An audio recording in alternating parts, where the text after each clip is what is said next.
As we think about the Jewish festival of Passover, Pesach, which just passed, there is probably the most misquoted line in the entire Torah, in the entire Bible, in the entire Hebrew Bible. Anyone know what it is? The most misquoted line ever. Let my people go. You've all heard it before, right? You've heard it from the spiritual, from other things. Let my people go. Not once in our entire text does Moses ever just say, let my people go. It's never just let my people go. There's always more. He says to Pharaoh, he says to that tyrant, right? He speaks truth to power. He says, let my people go so that we may worship God. Let my people go so that we may worship in the wilderness. Let my people go so that we may serve God. Every time there's a reason for that freedom. We are taught that we did not achieve freedom for freedom's sake alone. In Judaism, there's an idea that we traded the yoke of Pharaoh, the yoke of slavery in Egypt, for the yoke of heaven. That now we are servants to God. I think this idea of what we do with our freedom is so important. All of us, we here in Philadelphia, we have freedoms. And we're in the city of freedom, right? And so how do we use that? How do we, in our freedom, serve God? I know in my tradition, when we think about worship, in the words of the famous Rabbi Abraham Joshua Heschel, who marched with Dr. King and others in Selma, Alabama, when he was marching, he said, my feet are praying. When I think about what it means to worship God, I think about the work we do on the streets. I think about the work of dialogue. I think about the work of confronting hate. We're told in the Torah, the rabbis say, in the Torah, in the first 5 books of the Bible, it says 36 times, more than any other verse, do not hate the stranger, do not oppress the stranger, for you were strangers in the land of Egypt. We understand that obligation. It's out of that slavery, and it's through that recognition of our freedom that we have an obligation to do that work. And the thing is, we're not there yet. We're still on that journey. In our Jewish calendar, we're in a period now known as the Omer. This is the period that goes from the holiday of Passover to the holiday of Shalom, when we celebrate the receiving of Torah at Mount Sinai. And it actually represents that journey, that walk in the wilderness of 50 days or so from Egypt to Sinai. And it's over that time in our Jewish calendar that we reflect each day, and we think about our actions, and we think about how we can move from slavery to freedom. We think about how we can move from oppression to the work that we do in this world. There's a poet, a Jewish poet, Michael Walzer, and I want to just end with his words. He says, standing on the parted shores of history, we still believe what we were taught before ever we stood at Sinai's foot, that wherever we go, it is eternally Egypt, that there is a better place, a promised land. The journey to that promised land requires all of us walking hand in hand, marching together. Amen.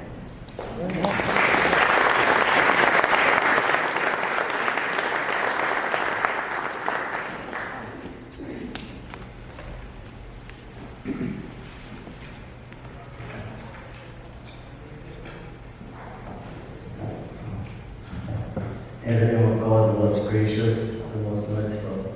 My name is Quaiser, Abdullah. I am an Imam at Quba in West Philadelphia. I'm the board chair of Interfaith Philadelphia here in Philadelphia region. I'm also a commissioner on the Mayor's Commission of Faith-based and Interfaith Affairs under the illustrious Reverend Naomi. So as Rabbi Eli said, right, that in the traditions, the Jewish tradition came first, and I thought I was coming last. But you can't argue with the MC. When the MC says that you're coming next, you come next. So thank you very much, Reverend Naomi. So thank you to Peace Island Institute of Pennsylvania for convening us and encouraging us to connect with each other at this moment. We also appreciate the support of the Philadelphia Commission on Human Relations. Randy, thank you. We've known each other for a few years. And the Mayor's Commission on Faith-based and Interfaith Affairs. Romana, thank you very much for the opening. There are a number of faces in this room that I recognize. But the most important thing I'm seeing in this room is a commitment to justice. And I'm hoping that leads off the remarks that I will share with you today. We're all here because we love this struggle and this relationship with the human condition, right? So if we think about it, we've often heard about this human condition. It's a struggle if we're being honest with it. We know that we're stronger and better because of our differences and diversity, while at the same time, those differences do challenge us, if we're being honest. I think all of us can speak to a difference that we've encountered that has challenged us at some point in time. The nerds and the spokes tell me that I'm onto something here.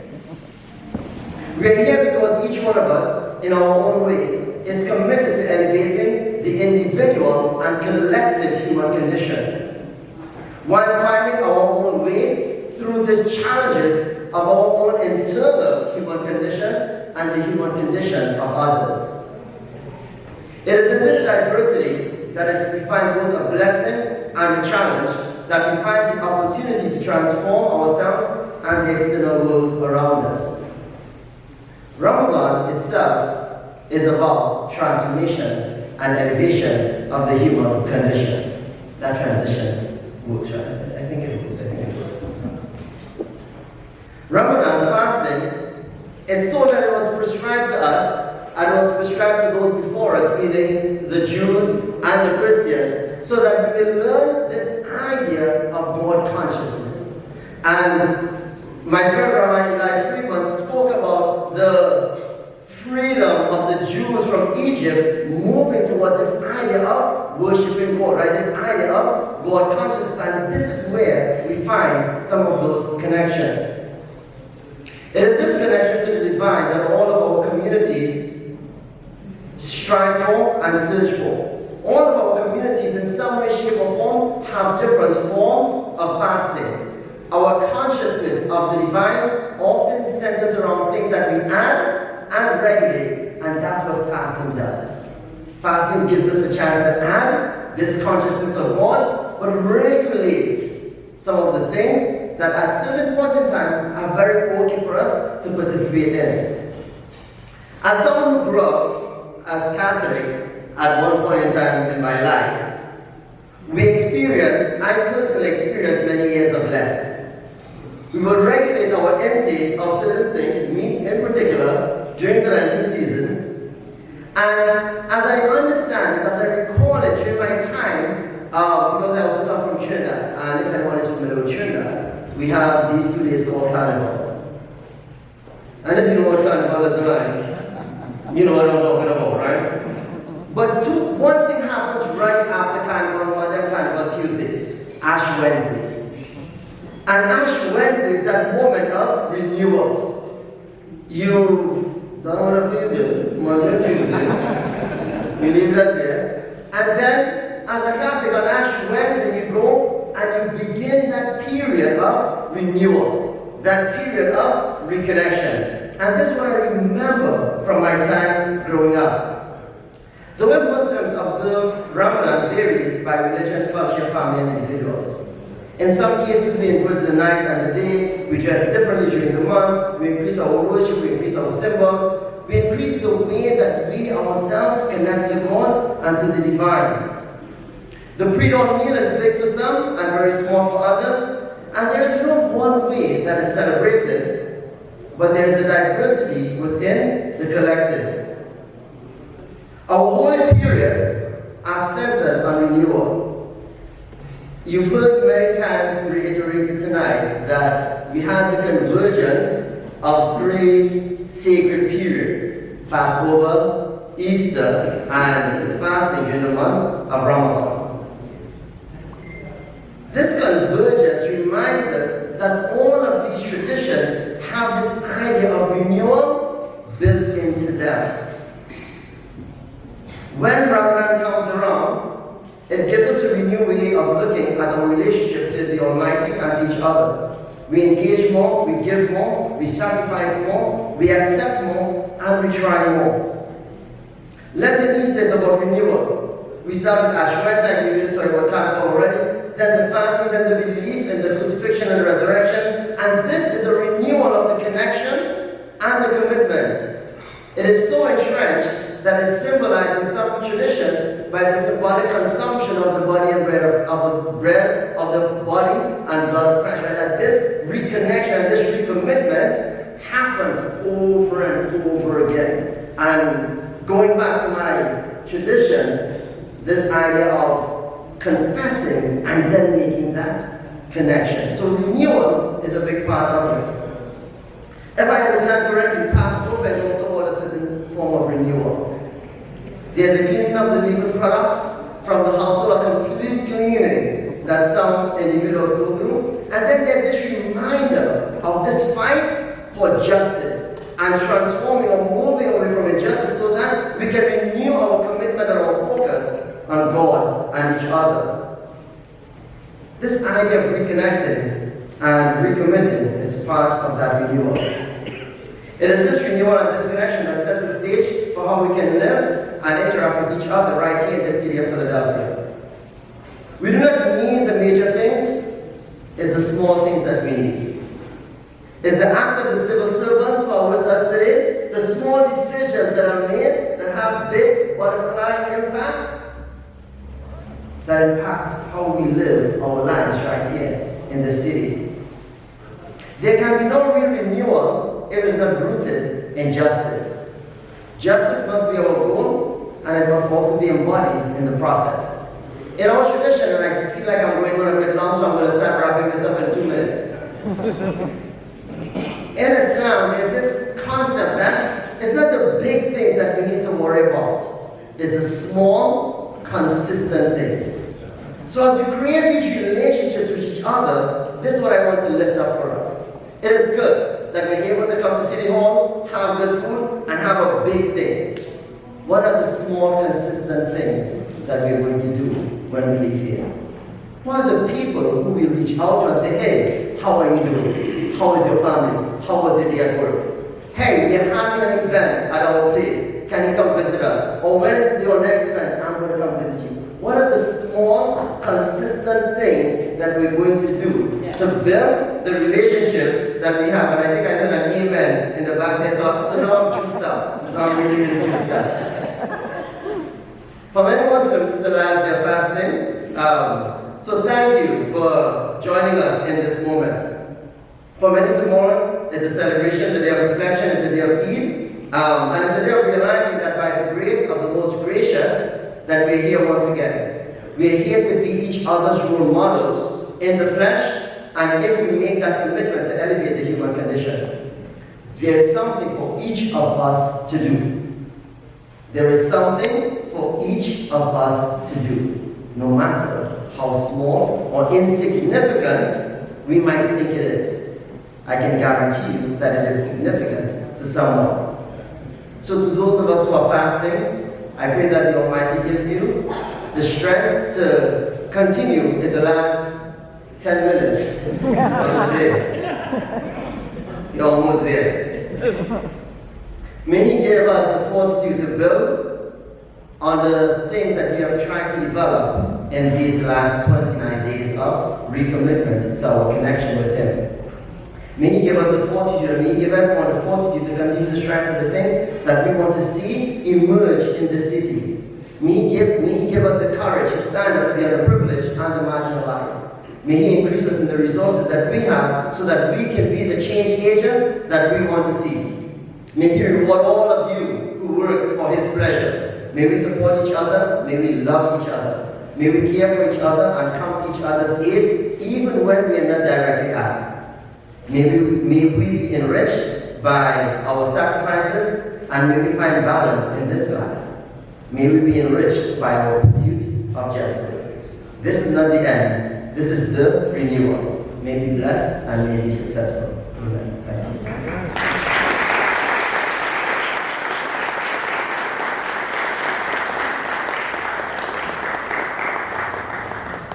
Quaiser. Just a word of reflection from my perspective as a Christian person. I'm a Christian. I've been a church girl since I could walk and talk. I was in church on Tuesday nights for prayer service, and Wednesday nights for Bible study, and Friday nights for youth group, and Saturday mornings for choir rehearsal.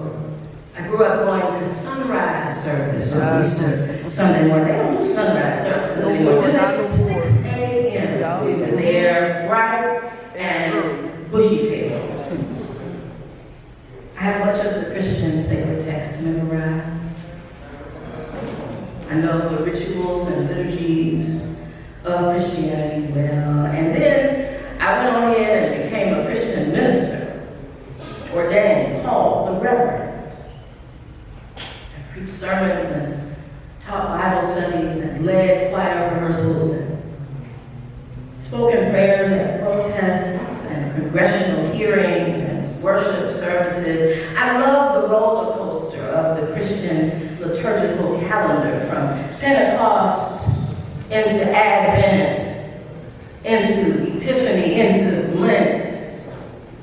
I'm a professional Christian. But I have a confession to make. I have a hard time believing in resurrection.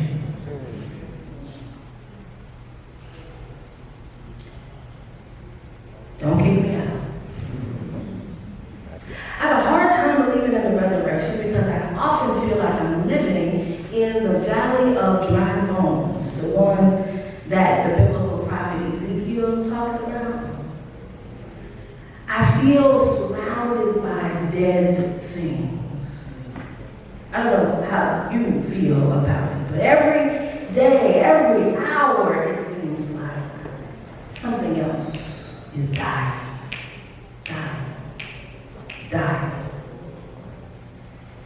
The scripture asks the question, death, where is thy sting? Right here. Grave, where is thy victory? Right here. I have a hard time believing in resurrection, but I am a Christian minister. I am a professional Christian. I'm supposed to hang everything on the hope of an empty tomb, right? I'm supposed to preach about the joy of the resurrection. 3 days after being buried, Jesus got up, and the old preachers used to say, with all power in his hands. But the cemeteries of this city are full. Dreams are dying daily. Some stuff ain't coming back to life, y'all. I have a hard time believing in resurrection. So how then should we make sense of Easter? Of the idea that death can be reversed? As I revisit the Easter story this year, I am convinced that perhaps I have so much trouble believing in resurrection because I have trouble recognizing it. See, that same sacred text, those same scriptures, indicate that I am not by myself in having trouble recognizing resurrection. Jesus breaks open the tomb.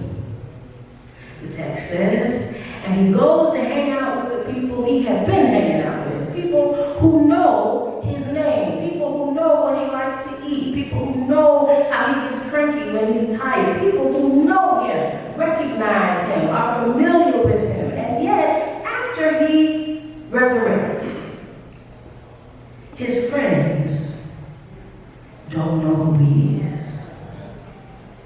They cannot recognize resurrection when they see it. It looks strange to them. It looks scary to them. It is wholly illegible to them. It is unrecognizable. Over the last few years, we have encountered so much that is unrecognizable, right? So many rare circumstances, a virus that brought a pandemic unlike anything this generation has seen before. Natural and human-made disasters, floods and wildfires and tornadoes and earthquakes taking whole communities out. Election drama that is unprecedented in the history of the United States. Scandals involving artificial intelligence. Rare, unrecognizable, strange, unfamiliar events. And this stuff has tested us, right? Tested our resolve. Made us yearn for something that we can recognize. Something predictable, something routine, something we can control. But sometimes the extraordinary, the rare, the unfamiliar, the strange presents a wonderful opportunity. And it's been said, right, we are sitting here in this rare moment where Ramadan and Passover and Easter collide. Doesn't happen often. And usually we think of collisions as either accidental, right, at best, damaging, painful, at worst. But I think that the collision of these holidays is a chance to see anew, to reset our vision. This collision invites us to reflect on how our holy days are animated by stories and cultures that actually connect us together. And confronting hate is fundamentally about productive and generative collisions, right? Ways that we encounter each other and then are bonded together. And we can struggle together for mutual understanding and mutual respect, but only after we run into each other. Here's the thing. We gotta be motivated to run into each other even if we don't quite recognize the process. Even if you can't quite tell who you are. My problem is that my eyes have adjusted to the death. You know how your eyes adjust to the dark? My eyes have adjusted to the death, to the loss, to the heartbreak. My sight has been limited by the tomb. And so maybe I need new lenses. Maybe I need help seeing. And maybe we all do. We need each other to see the rising around us. The resurrections, tiny little resurrections happening all the time in us and next to us and far away from us. We need help to see well. And so I invite you to consider this a holy and productive collision moment whereby we might run into each other and teach each other how to see the resurrections all around us. May this convergence remind us that we really do belong to each other and with each other. May you be blessed by the holy collisions around you. And may you see